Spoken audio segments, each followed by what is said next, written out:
আসসালামু আলাইকুম রহমতুল্লাহ বরাকাত। আলহামদুলিল্লাহ ওসসালাতু ওয়াসসালামু আলা রাসূলিল্লাহ বাদ।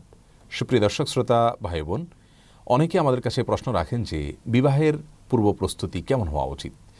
একজন বিবাহেচ্ছুক মানুষ যদি সঠিকভাবে বিবাহের পূর্ব প্রস্তুতি নেন, আশা করা যায় আল্লাহ রাব্বুল আলামিন তাকে সুখী এবং শান্তিপূর্ণ দাম্পত্য জীবন উপহার দিবেন। আর সেজন্য আমরা আজ বিবাহের পূর্ব প্রস্তুতিমূলক কয়েকটি পরামর্শ আপনাদের সামনে নিবেদন করতে চাই। বিবাহের জন্য বিবাহেচ্ছুক মানুষের সবচেয়ে বড় এবং প্রথম প্রস্তুতির বিষয় হলো নিজেকে মুত্তাকি, পরহেজগার, পাপের কাজ এবং আল্লাহর অবাধ্যতার কাছ থেকে দূরে থাকার মতো মানুষ হিসেবে গড়ে তুলতে হবে। আমরা সবাই চাই আমাদের জীবনসঙ্গিনী যিনি আসবেন তিনি যেন ফেরেশতার মতো একজন ভালো মানুষ হন। আমরা যদি তাই চাই তাহলে নিজেদেরকে সর্বাগ্রে ভালো মানুষ হিসেবে গড়ে তুলতে হবে। কারণ আল্লাহ রাব্বুল আলামিনের সাধারণ নিয়ম হলো যে ভালো মানুষের সঙ্গে আল্লাহ রাব্বুল আলামিন ভালো মানুষ মিলিয়ে দেন। যদিও ব্যতিক্রম বিচ্ছিন্ন ঘটনা অনেক সময় ঘটে, আল্লাহ তাআলা অনেক সময় পরীক্ষার জন্য সেটি করে থাকেন বা অন্য উদ্দেশ্যে আল্লাহ তাআলা করে থাকেন। যেমন আমরা দেখেছি যে ফেরাউনের মতো খারাপ মানুষের ঘরে আসিয়ার মতো ভালো মানুষ আল্লাহ রাব্বুল দান করেছেন। আবার নূহ এবং লূত আলাইহিসসালামের মতো ভালো মানুষদের ঘরে খারাপ এবং অবাধ্য স্ত্রীও আল্লাহ তাআলা দিয়েছেন। অতএব কেউ নিজে খারাপ হলে তার জীবনসঙ্গিনীও অবশ্যই খারাপই হবেন, এরকম সহজ সমীকরণ যেন না করেন, এমনটি যেন মনে না করেন। তবে সাধারণ অবস্থায় আমি ভালো হওয়ার চেষ্টা করব, সেক্ষেত্রে আল্লাহ একজন ভালো জীবনসঙ্গিনী আমাকে দিবেন, সে আশা আমি জোরালোভাবে করতে পারি। বিবাহের পূর্ব প্রস্তুতির অংশ হিসাবে আমাদেরকে দ্বিতীয় যে কাজটি করতে হবে তা হলো আল্লাহর কাছে সাধারণ অবস্থাতে সাধারণভাবে দোয়া করতে হবে। আল্লাহ তাআলা যেন আমাদেরকে ভালো জীবনসঙ্গিনী দান করেন, জীবনসঙ্গী দান করেন। আর বিশেষভাবে কোরআনে কারিমে সূরা ফুরকানের আয়াত নম্বর ৭৪ শেষ অংশ, দোয়ার অংশটা বেশি করে পাঠ করতে হবে। সকাল সন্ধ্যা উঠতে বসতে বিভিন্নভাবে বেশি বেশি কোনো সংখ্যা নির্ধারণ না করে আল্লাহর কাছে দোয়া নিবেদন করতে হবে। আর দোয়াটি হলো রব্বানা হাব লানা মিন আজওয়াজিনা ওয়া যুররিয়াতিনা কুররাতা আয়ুন ওয়াজআলনা লিল মুত্তাকিনা ইমামা। যার অর্থ হলো, হে আমাদের রব, হে আমাদের আল্লাহ, আপনি আমাদের জীবনসঙ্গিনী এবং পরিবারের সদস্যদেরকে, সন্তানদেরকে এমন মানুষ হিসাবে আমাদের সামনে উপস্থিত করুন, বা এমন মানুষদেরকে আমাদের জীবনসঙ্গিনী এবং পরিবারের সদস্য হিসাবে দান করুন যাদেরকে দেখলে আমাদের নয়ন জুড়িয়ে যায়, চোখ জুড়িয়ে যায়, অন্তর শীতল হয়ে যায়, এবং যারা মুত্তাকিদের ইমাম হতে পারে। অত্যন্ত অর্থবহ চমৎকার একটি দোয়া, এটি বেশি বেশি করে পাঠ করা যেতে পারে ভালো জীবনসঙ্গিনী পাওয়ার জন্য। এটি বিবাহের পূর্ব প্রস্তুতির অত্যন্ত গুরুত্বপূর্ণ একটি অংশ। তৃতীয়ত, বিবাহের পূর্ব প্রস্তুতি হিসাবে একজন ভালো জীবনসঙ্গিনী পাওয়ার স্বার্থে যার ভিতরে দিনদারিতা আছে, যার ভিতরে তাকওয়া আছে, যার ভিতরে অল্পে তুষ্টি আছে, যার ভিতরে দুনিয়ার মোহ নাই, লোভ নাই, এরকম একজন মানুষকে জীবনসঙ্গী হিসাবে তালাশ করে নিতে হবে। আজকাল আমরা প্রত্যেকটা মানুষ, নারী হোক পুরুষ হোক, বিবাহের ক্ষেত্রে আমরা চেষ্টা করি, ছেলেরা চান শুধুমাত্র রূপ এবং লাবণ্য যেন থাকে, সে বিষয়টিকে প্রাধান্য দেন। আবার মেয়েরা দেখা যায় যে পুরুষদের অর্থকড়িকে সবচেয়ে বেশি গুরুত্বের সাথে দেখেন। অথচ রাসূল করিম সাল্লাল্লাহু আলাইহি ওয়াসাল্লাম আমাদেরকে বলেছেন ফাসফার বিজাতিদ দ্বীন, বিবাহের ক্ষেত্রে জীবনসঙ্গিনীর দিনদারিতাকে তুমি গুরুত্বের সাথে দেখবে, এবং দিনদার জীবনসঙ্গিনী পেয়ে তুমি জেতার চেষ্টা করবে, কারণ সেটাই প্রকৃত সুখ এবং সেটাই প্রকৃত সমৃদ্ধি।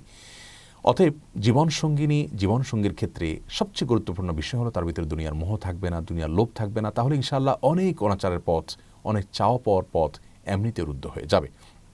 বিবাহের চতুর্থ যে প্রস্তুতির কথা বলবো তা হলো জীবনসঙ্গিনী নিজের জীবনের পার্টনার যিনি হবেন তার অধিকার সম্পর্কে আগে থেকে জেনে নিতে হবে। এটি বিবাহের প্রস্তুতির অংশ। অনেক সময় দেখা যায় যে দাম্পত্য জীবনে এসে নারী পুরুষ একে অন্যের অধিকার খর্ব করেন, ক্ষুণ্ণ করেন, নিজের অযান্ত্রিক অধিকার নষ্ট করছেন, এবং যার ফলে দাম্পত্য জীবনে অশান্তি হয়ে যায়।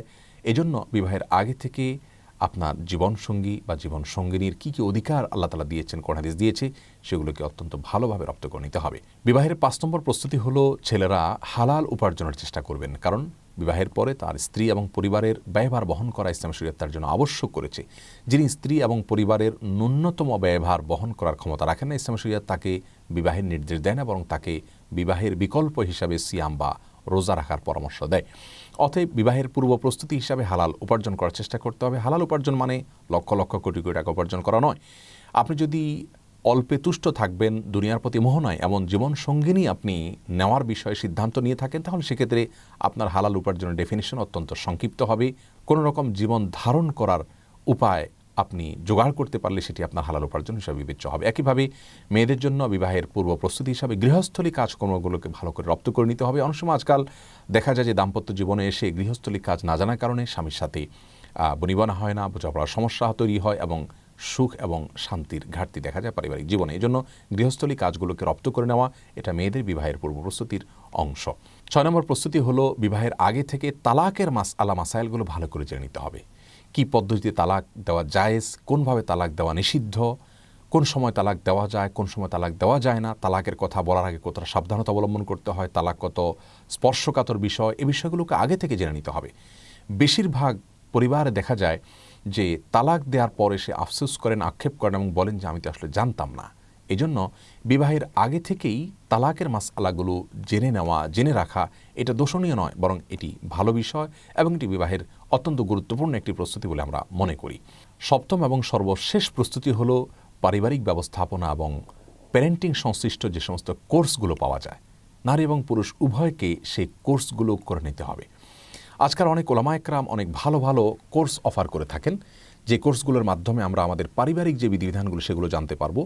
পুরুষ তার শ্বশুরবাড়ির কার সাথে দেখা করতে পারবেন না পারবেন, মেয়ে তিনি তার শ্বশুরবাড়ির কার সাথে দেখা করতে পারবেন না পারবেন, কার প্রতি তার কি কর্তব্য আছে না আছে এই বিষয়গুলো জানতে পারবেন। এবং একজন মেয়ে মানুষ তিনি তার স্বামীর সংসারে গেলে বা যৌথ পরিবারে বা একাকী থাকলে সেখানে কি কি সমস্যা সাধারণত ফেস করে থাকেন সেগুলো কিভাবে তিনি ট্যাকেল দিবেন। এবং পুরুষ মানুষও বিবাহের পরে তার মা বাবা ভাই বোনের দিক থেকে বা শ্বশুরবাড়ির দিক থেকে কি কি সমস্যাগুলো সচরাচর এগুলোর মুখোমুখি হতে পারেন, যেগুলো আমাদের সমাজে হয়ে থাকে। বিবাহ এবং পরিবার ব্যবস্থাপনা সংশ্লিষ্ট কোর্সগুলো করার মাধ্যমে আমরা সেসব বিষয়গুলোকে অত্যন্ত ভালোভাবে সমাধান করার পথ রপ্ত করতে পারবো। এজন্য কোর্সগুলো করে নেওয়া এটাও বিবাহের অত্যন্ত গুরুত্বপূর্ণ একটি প্রস্তুতি। আমরা এই সমস্ত প্রস্তুতিগুলোকে যদি গুরুত্বের সাথে আগে থেকে নেই, ইনশাআল্লাহ বিইذনিল্লাহ দাম্পত্য জীবনে আল্লাহ রাব্বুল আলামিন আমাদেরকে সুখ এবং শান্তি দান করবেন।